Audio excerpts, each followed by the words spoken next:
Subscribe करें और bell दबाएं ताकि कोई खबर रह न जाए।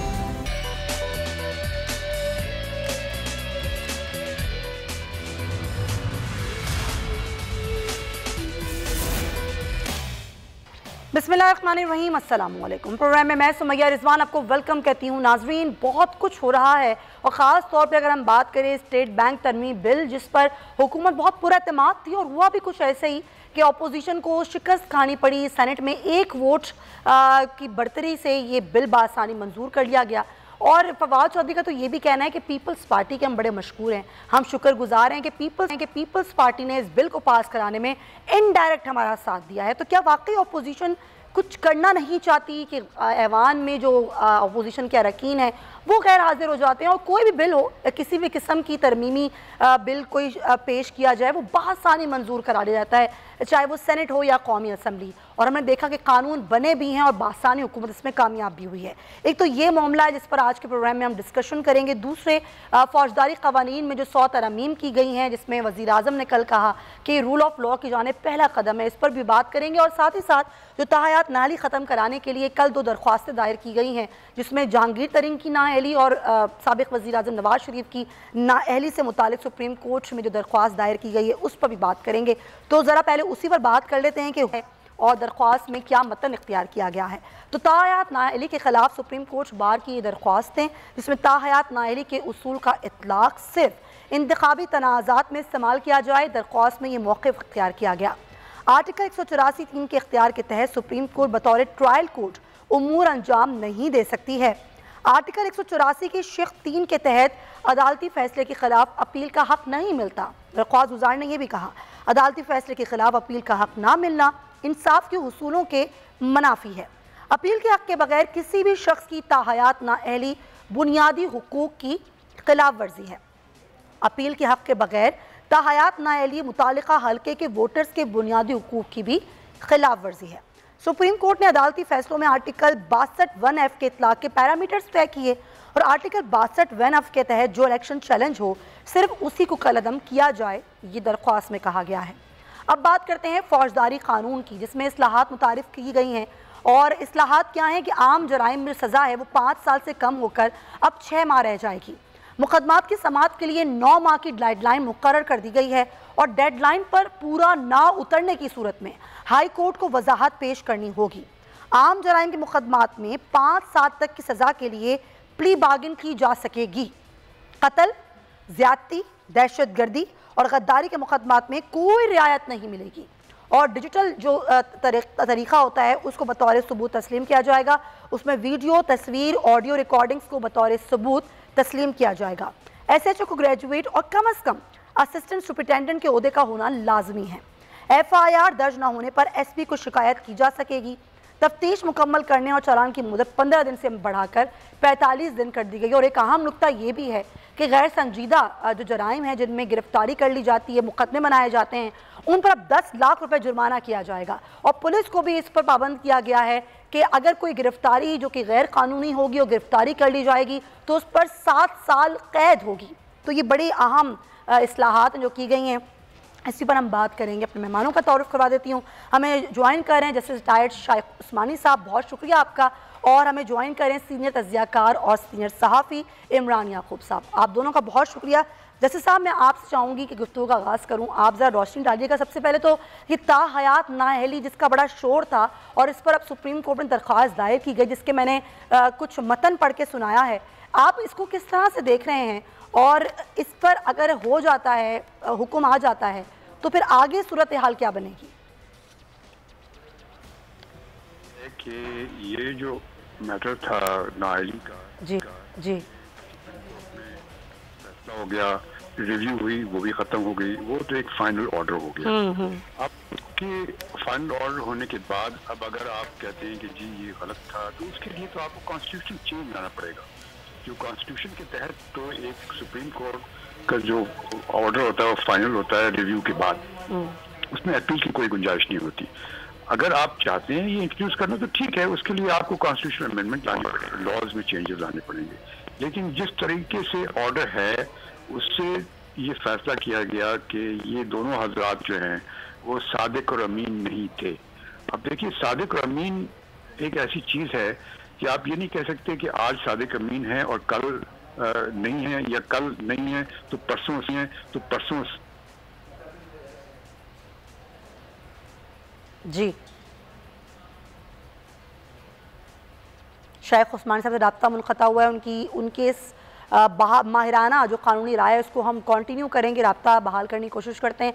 जब तक मैं इमरान साहब से बात करती हूँ। इमरान साहब, ज़ाहिर है ये मामला हमने देखा कि बहुत दिनों से ज़ेर बहस था, ताहयात नहली, इस पर हुकूमत की भी बयान आता है कि जी एक तरह से राह हमवार की जा रही है कि नवाज शरीफ साहब को वापस लेकर आना है।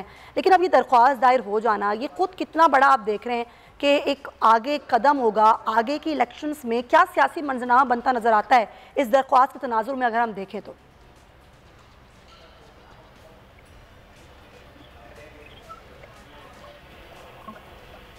हेलो जी जी। अच्छा, इमरान याकूब साहब की मुझे आवाज़ नहीं आ रही है, उनकी आवाज़ का मामला हल कर देते हो। शेख उस्मानी साहब से हमारा राब्ता बहाल हुआ। शेख उस्मानी साहब, एक तो ये मामला हो गया, मैं चाहूँगी आप जरा कंटिन्यू भी करें, और ये फौजदारी कवानीन में तरमीम की गई हैं, बड़ी बेहतर तरमीम लग रही हैं, उन पर भी आप ज़रा कॉमेंट कीजिएगा। देखिए, पहली बात वो मैं ख़त्म कर दूँ जो बात कर रहा था आपसे। जी जी बिल्कुल बिल्कुल। जो आप कानून में इसकी कोई गुंजाइश नहीं है, और मेरे ख्याल में ये इनकी पिटिशन कामयाब नहीं होगी, और उसमें सिर्फ एक तरीका है, वो इस्लाम में जो तौबा वाली बात है, अगर वो जाकर के हजरात कोर्ट के सामने जाके तौबा करते हैं और कहते हैं ठीक है मैंने गलती की लेकिन अब आइंदा नहीं करूंगा, तो उस सूरत में तो इस्लामी कानून के लिहाज से भी उनको माफ करना पड़ेगा। अच्छा। तो अब उसके लिए उनको एडमिट करना पड़ेगा कि हमने गलती की। वो कौन सियासतदान करेगा ये तो आप जानते हैं, कोई भी नहीं करेगा। तो अब ये मेरे ख्याल में इससे कोई फायदा नहीं, वैसे ही खत्म हो जाएगी। अच्छा, अब आपने जो ये तरमीम की बात की, अब जो मैंने तरमीम देखी है, ये जिस तरह से लाई गई है सामने, ये ब्यूरोक्रेट्स ने बैठ करके, चंद लोगों ने बैठ करके ये तरमीम बना ली, और आमतौर से जब तरमीम बनाई जाती है तो उसके लिए कमीशन बनाया जाता है जिसमें बहुत से लोग, बहुत से दिमाग इकट्ठे होते हैं, और उसके बाद फिर उससे फैसला किया जाता है। लेकिन इस जल्दबाजी से इस तरह से आमतौर से तरमीम नहीं होती, और इन्होंने ये की है, और इसी वजह से मेरे ख्याल में सुप्रीम कोर्ट बार एसोसिएशन जो है वो इससे खुश नहीं है। जी हाँ बिल्कुल। लेकिन दूसरी बात यह है कि जो वो उसमें भी आप देखें तो वो एक किस्म का, जिसको अंग्रेजी में कहते हैं कॉस्मेटिक, सिर्फ दिखाने के लिए है। अच्छा। और उसमें कोई खास चीज नहीं है। मसलन ये कह देना कि 9 महीने में फैसला कर दें, ये तो हर रोज होता रहता है। सुप्रीम कोर्ट ऑर्डर देती है कि ये 4 महीने में फैसला कर दो, वो 10 साल गुजर जाते हैं और फैसला नहीं होता। तो ये तो कहना कि टाइम मुकर्रर कर देना, इससे कोई फर्क नहीं पड़ता, क्योंकि जुडिशल एक सिस्टम होता है, वो अपनी जगह चलता रहता है, और आप कभी इस तरह नहीं कह सकते कि 9 महीने में कर दें इसको या 10 महीने में कर दें। उसके लिए आपको करना ये चाहिए कि आपको जो चीज़ें, जो मुहर्रिकात हैं जो कि उस केस के फैसला होने में रुकावट पैदा करती हैं, उनको सही करें। क्रिमिनल केसेस में जो चीज होती है वो होती है प्रोसिक्यूशन, वही मेन एलिमेंट होता है। प्रोसिक्यूशन हमारा इतना इनएफिशिएंट, इनकॉम्पिटेंट है कि वो कभी अपना काम सही तरीके से, इस वजह से केसेस में डिले होती है, उसको चेंज करना चाहिए। और फिर दूसरी बात यह कि प्रोसिक्यूशन को भी कोशिश करनी चाहिए कि उनके जो विटनेस प्रोटेक्शन प्रोग्राम होने चाहिए, ताकि विटनेसेस जो है वो आज़ादी से अपनी शहादत दे सकें। इन चीज़ों में अगर वो चेंजेस लेके आते तो बात सही होती, लेकिन इस किस्म के जो उन्होंने लेके आए हैं कि जी एक जो SHA होगा वो ग्रेजुएट होगा, तो फर्क क्या पड़ता है, मैट्रिक हो या ग्रेजुएट हो, अगर कोई इनकॉम्पिटेंट है वो इनकॉम्पिटेंट ही रहेगा। और जैसे साहब एक चीज और कॉम्पिटेंट नहीं हो जाता। एग्जैक्टली। अच्छा, एक चीज़ और कि स्पेशल कोर्ट्स बनाने की बात की गई थी, और फिर हम ये देखते हैं कि इतने केसेस होते हैं, जितनी जजेस की तादाद नहीं होती है उससे ज़्यादा केसेस लगे होते हैं, जिसकी वजह से डिले होते हैं केसेस। जिस तरह आपने भी कहा कि सालों गुजर जाते हैं लेकिन उनका फैसला ही नहीं होता। तो एक तो ये कि स्पेशल कोर्ट्स की बात हुई थी, उस पर भी कोई अमल दरामद नहीं हुआ। फिर जो गैर संजीदा मुकदमात बनाए जाते हैं और फिर वो पड़े रहते हैं, सालों लोग सजाएं भुगत रहे होते हैं, तो उस पर भी आपको लगता है कि कुछ होना चाहिए अमली तौर पर? उसमें तो ऑलरेडी कानून है कि ये जजमेंट्स हैं जिसमें कि अगर आप गलत प्रोसिक्यूशन करते हैं तो आपको सजा हो सकती है, लेकिन कौन उस पर अमल करता है? बिल्कुल। और ये कहना कि वो हाई कोर्ट को बताना पड़ेगा अगर कोई चीज डिले हो जाती है, उससे कोई फर्क नहीं पड़ता। ये पहले भी कानून आ चुका है, पहले भी ये फैसले हो चुके हैं सही। कि अगर डिले होगा तो वो हाई कोर्ट को बताना पड़ेगा, उससे कुछ नहीं होता। आपको करना ये है कि जो जिस वजह से देर होती है उसको खत्म करना है। वो मैंने आपको बता दिया। प्रोसिक्यूशन को कॉम्पिटेंट होना चाहिए और प्रोसिक्यूशन के पास फैसिलिटीज होनी चाहिए कि वो चलाएं और सही तरीके से खत्म करें, और अगर ना करें तो जो प्रोसिक्यूटर को फिर सजा देनी चाहिए। प्रोसिक्यूटर तो गवर्नमेंट का एम्प्लॉई होता है, उसको सजा देनी चाहिए। बिल्कुल ठीक है, बहुत शुक्रिया आपका। जैसे रिटायर्ड शाइख उस्मानी साहब थे और बड़ी माहिराना राय वो दे रहे थे अपनी कानूनी के प्रोसिक्यूशन को मजबूत होना ज़रूरी है। इन अमेंडमेंट से कुछ भी नहीं होगा क्योंकि जब तक प्रोसिक्यूशन तगड़ी नहीं होगी, और अगर वो तगड़ी ना हो और उनकी प्रोसिक्यूशन तगड़ी ना हो तो फिर प्रोसिक्यूटर को सज़ा दी जाए, ये इसका हल है।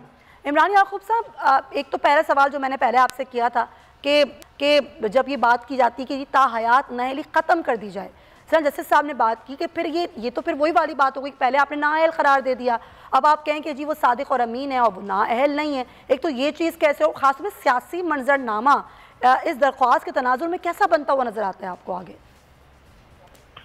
बिस्मिल्लाहिर्रहमानिर्रहीम। जिस तरह मैं पहले बात शुरू करने लगा था तो मैं पहली बात यह है कि जस्टिस साहब ने कानूनी पहलू उसके बताए हैं, लेकिन जरूरी नहीं होता कि जो कानूनी पहलू हैं वो ही ठीक हों। बाज़ औक़ात जो आपके माशी पहलू होते हैं वो भी बड़े अहम होते हैं, माशरती पहलू बड़े अहम होते हैं, सियासी पहलू बड़े अहम होते हैं। देखना जो सजा सुनाई गई है उसमें इंसाफ के तकाजे पूरे किए गए हैं क्या? अगर एक आदमी चोरी करता है वो सादिक और अमीन नहीं रहता तो उस पे सारी उम्र के लिए ये लेबल लगा दिया जाए कि ये अब सारी जिंदगी चोर ही है।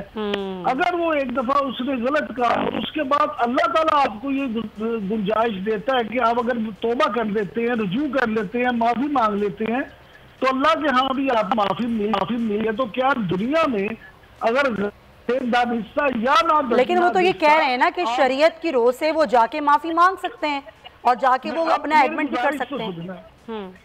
सुन ले, मैं यही अर्ज कर रहा हूँ, मेरी गुजारिश सुने। शरीयत की रूह से वो जरूर कर सकते हैं, लेकिन प्रॉब्लम मैं ये समझता हूँ कि देखिए आपने उनको नाअहल कर दिया जो बिल्कुल ठीक है, लेकिन हयात नाअहल करना इसका मतलब नहीं अब आपको इस जुर्म की सजा मिलेगी। मैं जाती तौर पर यह समझता हूँ कि हमारे मजहब में इतनी सख्ती नहीं है। ये अदालती पहलू हैं, अदालती फैसले हैं, कानूनी पहलू हैं, ये कानूनी माहिरीन इस पे बेहतर राय देंगे कि इसका हल क्या है। लेकिन ये हो नहीं सकता कि आप एक जुर्म की बिना पे किसी को सारी उम्र के लिए नाअहल कर दें। अलबत्ता अगर कोई बंदा सादिक और अमीन नहीं रहता और वो अवाम के वोटों से मुंतखब होता है तो अवाम को भी तो आप ये हक दें कि वो उनकी मर्जी है, वो उसको दोबारा इलेक्ट करते हैं या नहीं करते। ये तो जरूरी नहीं है। क्या जो असेंबलियों में मौजूद हैं, सेनेट में मौजूद हैं, कौमी असेंबली में, सूबाई असेंबलियों में, क्या आप अपने दिल पे हाथ रख के ये कह सकती हैं कि वो सब सादिक और अमीन हैं? सही बात है। हमारे वज़ीर आज़म इमरान खान साहब अपने दिल पे हाथ रख के ये कह सकते हैं कि पीटीआई के तमाम अरकान असेंबली सादिक और अमीन है? क्या मियाँ शहबाज शरीफ अपने दिल पे हाथ रख के ये कह सकते हैं कि अपोजिशन के तमाम मेंबरान? नहीं, ऐसा तो नहीं हो सकता। कोई भी सादिक और अमीन नहीं होता, लेकिन तशरीह है ना सादिक और अमीन की। आपको लगता है कि तशरीह तब्दील होनी चाहिए? मैं ये समझता हूँ कि ये जो इस्लाम में इत्तेहाद की सूरत बयान की गई थी कि आप रुजू कर लें, आप देखें अपने मामलात को, उसी तरह से कानून भी तो आसमानी सिफा नहीं है। सही है। अगर किसी जज ने कोई फैसला दे दिया तो उसमें बाद में नजरसानी नहीं हो सकती। यहाँ हजारों मामला ऐसे होते हैं। देखिए अपील का हक, अपील, हाँ, अगर अपील के बाद अदालत ये समझती है कि जनाब नहीं ये इसको सजा ताहयात ही मिलनी चाहिए तो अदालत किसी ठोस बुनियाद पर यह फैसला करेगी ना। अपील का हक तो हर एक के पास होना चाहिए और फिर नाअहल आप उसको करें, जरूर करें, लेकिन अगर उसको एक असेंबली के लिए आपने किया या 10 साल के लिए किया, ये तमाम जो जुराइम है देखिए उसमें एक आप कानूनी तौर पे आपने एक सजा मुकर्रर की है। उम्र कैद भी 14 साल की होती है। ये नहीं है कि आपने उम्र कैद का मतलब ये है कि किसी को उम्र कैद है आज पूरा मौत तक उसने जेल में ही रहना है। लिहाजा अगर उम्र कैद की सजा 14 साल है तो फिर आपको इसमें भी नाअहली की सजा को मुकर्रर करना। बिल्कुल, एक अपील का हक भी होना चाहिए और हद भी कोई मुकर्रर होनी चाहिए। ताहयात नहीं होनी चाहिए। आपका ये मौक़िफ़ है, पॉइंट। लेकिन क्योंकि एक और मामला भी है इमरान याकूब साहब, उस पर बात करना बड़ा ज़रूरी है, और वो है स्टेट बैंक तरमीम बिल 2021 जो बासानी आज हुकूमत ने मंजूर कराया। गो के सेनेट में अक्सरियत में नहीं है हुकूमत, उसके बावजूद जब भी हम देखते हैं कि कोई भी तरमीम बिल पेश करना हो या कोई कानून साजी करनी हो, हुकूमत बासानी ये काम करा लेती है। और फवाद चौधरी का स्टेटमेंट कि आज हम पीपल्स पार्टी के शुक्रगुजार हैं कि उन्होंने हमारा इनडायरेक्ट साथ दिया और ना आके अरकान शिरकत ना करके हमारे लिए अपने हक में, यानी कि हमारे हक में उन्होंने वोट दिया। एक तो ये चीज़। लेकिन ज़रा नाज़रीन को बता दें कि स्टेट बैंक 2021 तरमीम बिल है क्या और इस कानून में तरमीम क्या की गई हैं। तो एतराज़ात के हवाले से ये बताया गया है नाज़रीन की मुसव्वदे में तजवीज़ करदा तरमीम बेहतरीन बैनुल अक़वामी तरीक़ों के ऐन मुताबिक हैं और इसे पाकिस्तान की ज़मीनी हक़ाइक़ को मद्देनज़र रखा गया है। इस बिल में तजवीज़ किया गया है कि वज़ारत ख़ज़ाना को स्टेट बैंक के बोर्ड ऑफ गवर्नेंस में बरकरार रखा जाए, लेकिन इन्हें वोट के हक़ से महरूम रखा जाए। इसी तरह डिप्टी गवर्नर्स और बोर्ड के इजलासों में शिरकत का उनको हक़ हासिल होगा, लेकिन वोट डालने का हक़ हासिल नहीं होगा। स्टेट बैंक गवर्नर बोर्ड के चेयरपर्सन होंगे और उनकी गैर मौजूदगी में मुतालिका बोर्ड जो हैं वो मीटिंग्स में एजेंडे की सदारत जो हैं वो डिप्टी गवर्नर करेंगे, और गवर्नर की गैर मौजूदगी में बोर्ड की सदारत करने की सूरत में डिप्टी गवर्नर के पास ये इख्तियार होगा कि वो वोट हैं। इसी तरीके से अगर वफाकी हुकूमत की तरफ से पार्लियामेंट में कोई ऐसा बिल पेश किया जाता है जो स्टेट बैंक के कामों पर असरअंदाज हो सकता है, तो ऐसी सूरत में बिल मुतारिफ कराने से पहले स्टेट बैंक से मशवरा किया जाएगा। तो ये जो इल्ज़ामात लगाए जा रहे हैं इमरान याकूब साहब, अपोजिशन ये कह रही है कि आपने अपने इदारे को गिरवी रख दिया है। अब स्टेट बैंक इख्तियार में नहीं रहा, उससे सारे इख्तियार छीने जा चुके हैं, अभी किसी और को यानी कि IMF के हवाले कर दिया गया है स्टेट बैंक। तो ये बातें कहाँ तक दुरुस्त हैं, आप देखें अगर इस बिल को। तो सुनैया, आपको याद होगा इसी प्रोग्राम में मैंने एक दिन जब ये पहले बात हुई थी तो आपसे ये कहा था कि यही अपोजिशन ये बिल मंजूर करवाएगी। वो उसकी बुनियादी वजह ये थी कि देखें, अल्लाह ताला को किसी ने नहीं देखा, लेकिन अल्लाह की निशानियों से देखते हैं। उसी तरह से ये मामला मैंने आपसे कहा था हुकूमत का नहीं है, ये रियासत पाकिस्तान का मामला है। इस रियासत पाकिस्तान ने यह बिल मंजूर करवाना था। आज समझ नहीं है रियासत पाकिस्तान से जब मैं कह रहा हूँ तो कौन लोग थे जो ये चाहते थे। देखिए, आपको ये IMF की शर्त थे, आपको अपना कारोबार जिंदगी चलाने के लिए ये मामला करना पड़ने थे। अब ये अलग बात है कि आपने उसमें जो किया है, तो क्या वाकई आपने स्टेट बैंक के गवर्नर को आपने लॉर्ड साहब का या वाइसराय ऑफ हिंद के इख्तियार दे दिए, कैद करे, कोई उसे पूछने वाला नहीं है।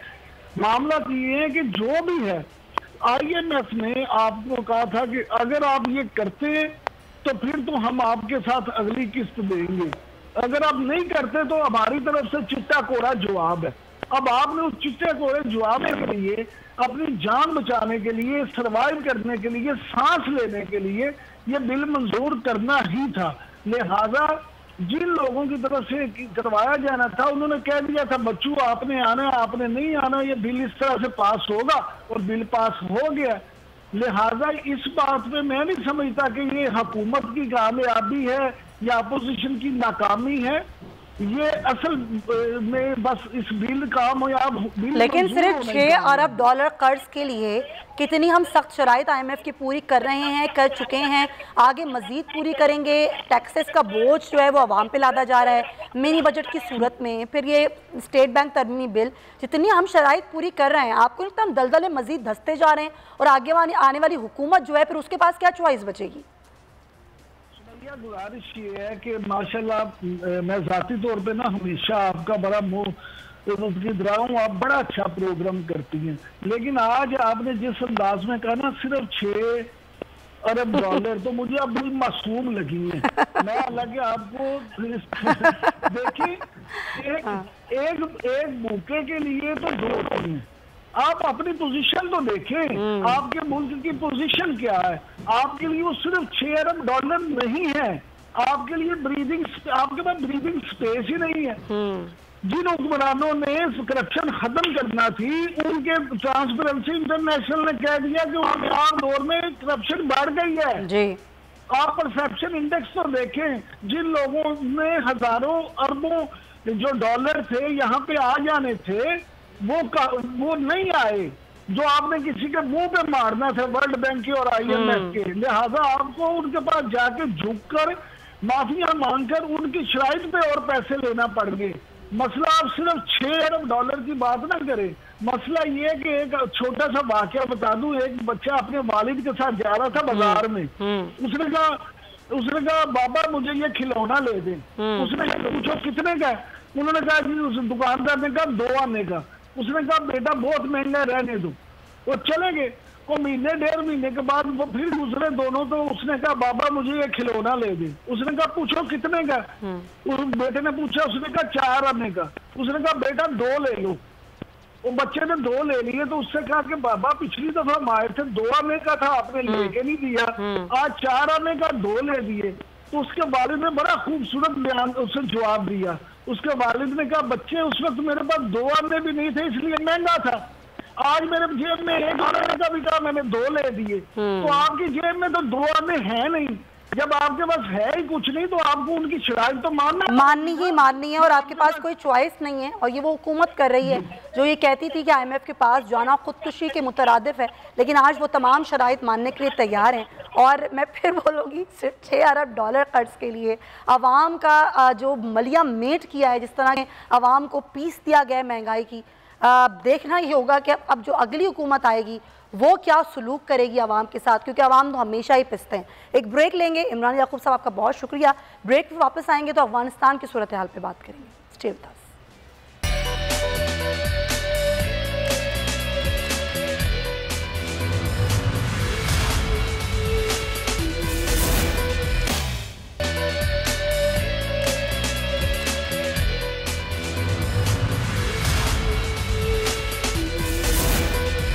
वेलकम बैक नाजरीन। अमेरिका को अफगानिस्तान छोड़े अब 5 माह गुजर चुके हैं, मगर आज भी पूरा कंट्रोल अफगानिस्तान में अमेरिका का ही है।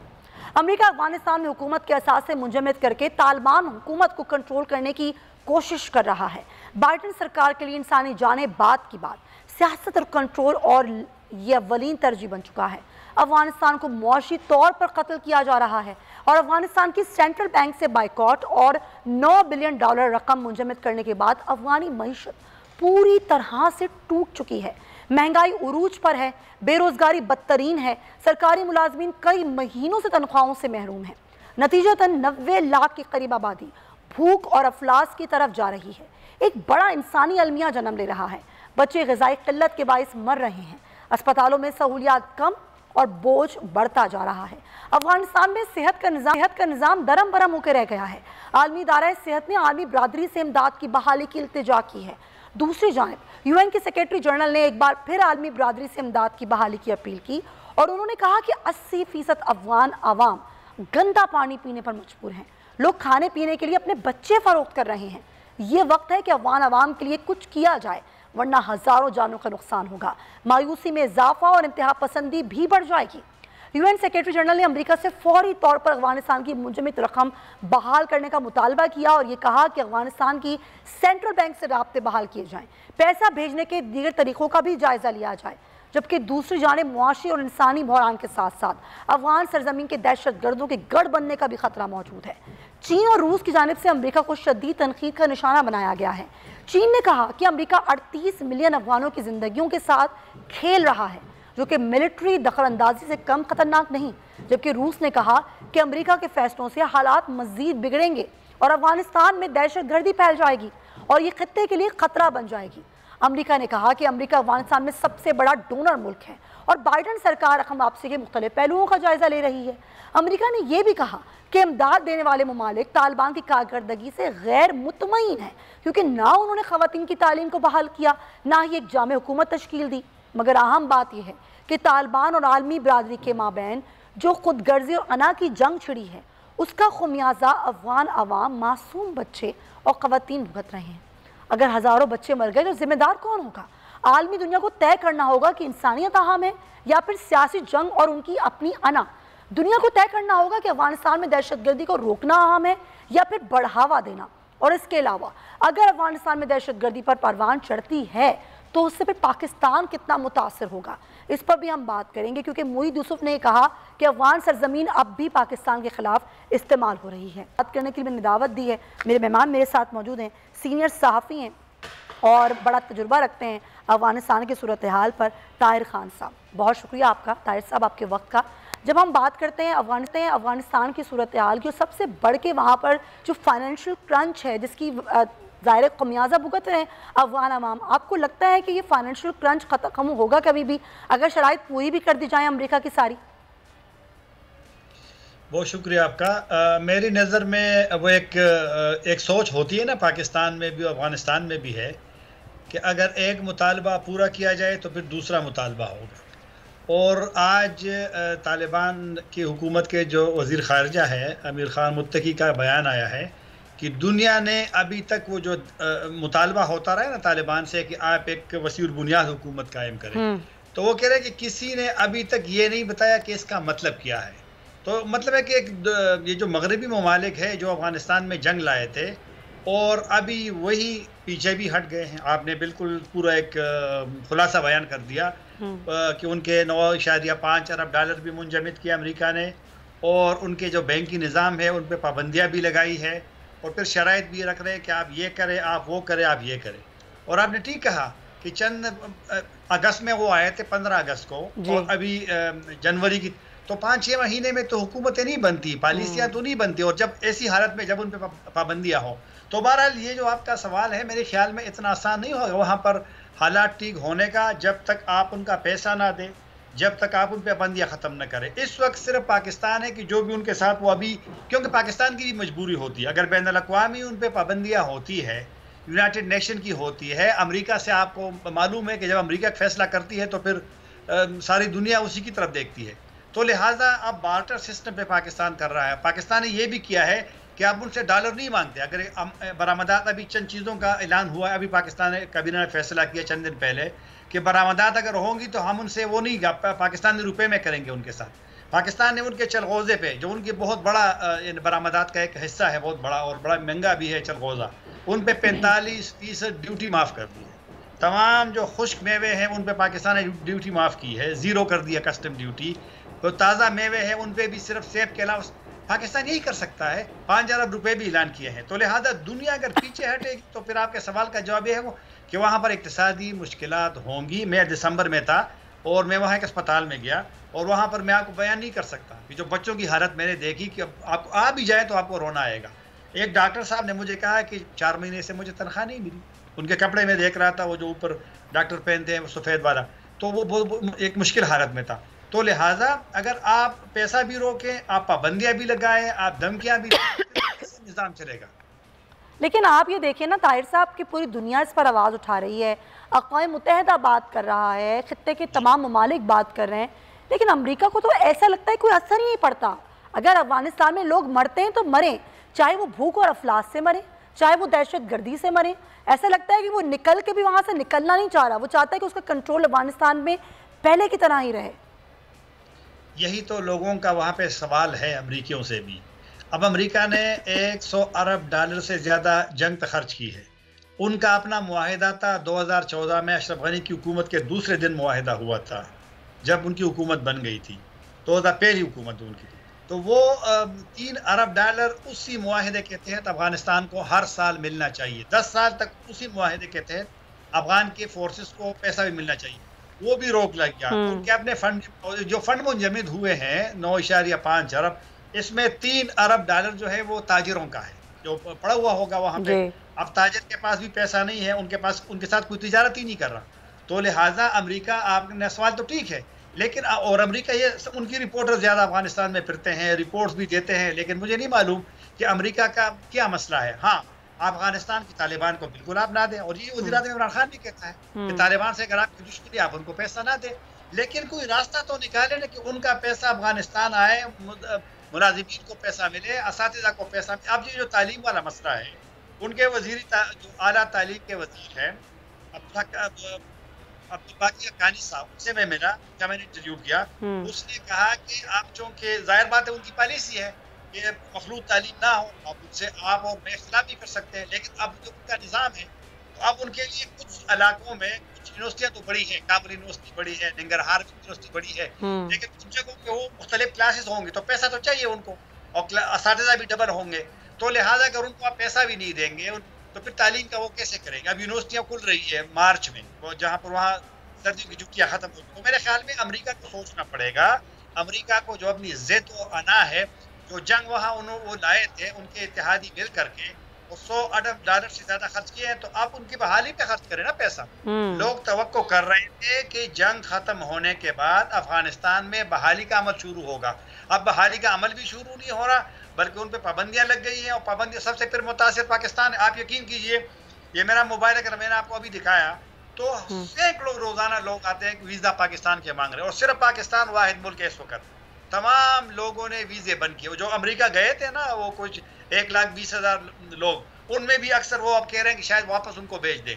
पाकिस्तान के 4 महीनों में 2-3 लाख से ज्यादा लोग पाकिस्तान आए हैं। तो पाकिस्तान और क्या कर लेकिन सकता है? पाकिस्तान इतने लोगों का बोझ सहार नहीं सकता। बार बार ये बात की गई है पाकिस्तान की जानिब से भी कि ज़ाहिर ऑलरेडी लोग इतने मौजूद हैं अफगानिस्तान से, अगर और लोग आ गए तो हमारे लिए भी बहुत मुश्किल होगी। ज़ाहिर बॉर्डर मैनेजमेंट भी बड़ी ज़रूरी है इस सूरत हाल को देखते हुए। और फिर आपको पता है कि जिस तरीके का इल्ज़ामात लगाए जाते हैं, और ख़ित्ते में सबसे ज़्यादा मुतासिर होने वाला मुल्क ही पाकिस्तान है। तो आपका तज़िया क्या कहता है कि पाकिस्तान इस सिचुएशन में क्या करे, उसको कितना वाइजली चलना होगा इस सूरत हाल को देखते हुए? देखो ना, पाकिस्तान बहुत कुछ कर रहा है। पाकिस्तान ने 40 साल बाद यहाँ पर इस्लामी ममालिक के वज़ीर ख़ारिजा की कॉन्फ्रेंस बुलाई, वो हो गई है। अभी मार्च में दोबारा एक कॉन्फ्रेंस होने वाली है।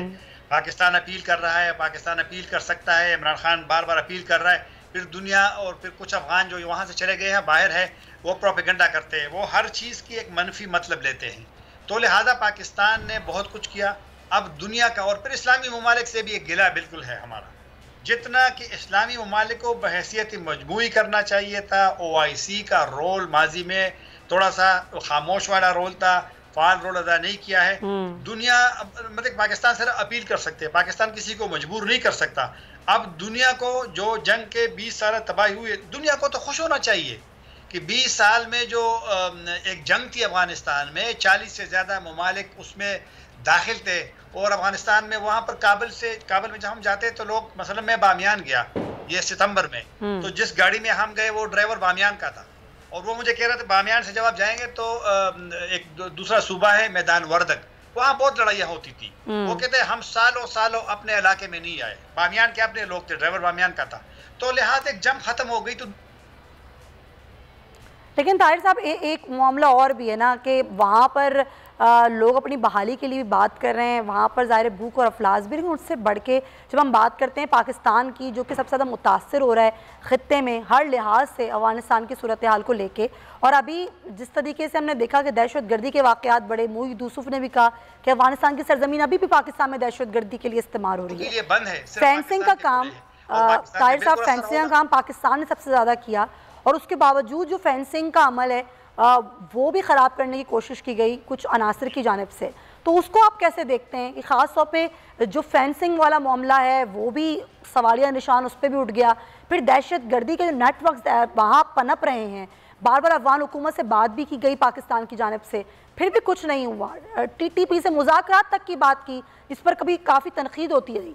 तो आपको लगता है कि ये दहशत गर्दी जो वहाँ से होती है यहाँ पर, वो कहीं रुकेगी और अफगानिस्तान की जो हुकूमत है इस पर कोई बात करेगी, काम करेगी? देखो ना, पाकिस्तान में तशद्दुद के वाक़यात तो बड़े हैं, उसमें कोई शक नहीं है। लेकिन एक बात आप नोट कर ले कि पहले जिस तरह के सरहद पे हमला होता था, हमारे फौजी शहीद होते थे, तो वो वाला कब हुआ है? हाँ, वज़ीरिस्तान में होते हैं, अंदर होते हैं, दीगर इलाकों में हो रहे हैं, बिल्कुल हो रहे हैं। और पाकिस्तान का तो ये मौक़िफ़ है कि पाकिस्तानी तालिबान वहाँ से ऑपरेट करते हैं।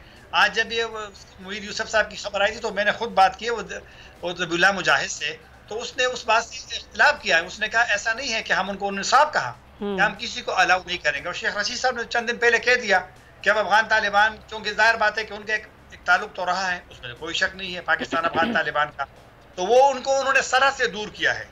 और इसलिए आप देखें ना कि सरहद के करीब अब पाकिस्तानी फोर्सेस पे अफगानिस्तान से काफी महीने हो गए हमला नहीं हुआ। इसका मतलब यह है कि उनकी अब निगरानी ज्यादा है, लेकिन कहीं कहीं तो उनका एक निजाम मौजूद है। तो फेंसिंग का जो मामला है वो पॉलिसी नहीं हुकूमत की उनकी, वो तो 2017 में फेंसिंग बनी थी, तो इंडिविजुअल्स का एक्शन था और उन्होंने कर लिया। मेरे ख्याल में अभी वो भी खामोशी हो गई है। ठीक है, बहुत शुक्रिया आपका ताहिर खान साहब हमारे साथ अफगान उमूर और सीनियर सहाफ़ी अपना तज़किया पेश कर रहे थे अफगानिस्तान की सूरत हाल पर। एक ब्रेक शामिल करेंगे, वापस आएंगे तो कुछ PSL 7 की बात करेंगे।